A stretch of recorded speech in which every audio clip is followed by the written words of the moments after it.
To reset the service light, with the ignition off, hold down the trip counter reset button here and switch the ignition on,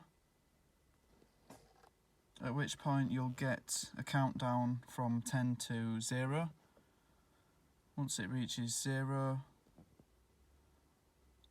you can take your finger off and the service interval will have been reset. We'll no longer have the spanner light.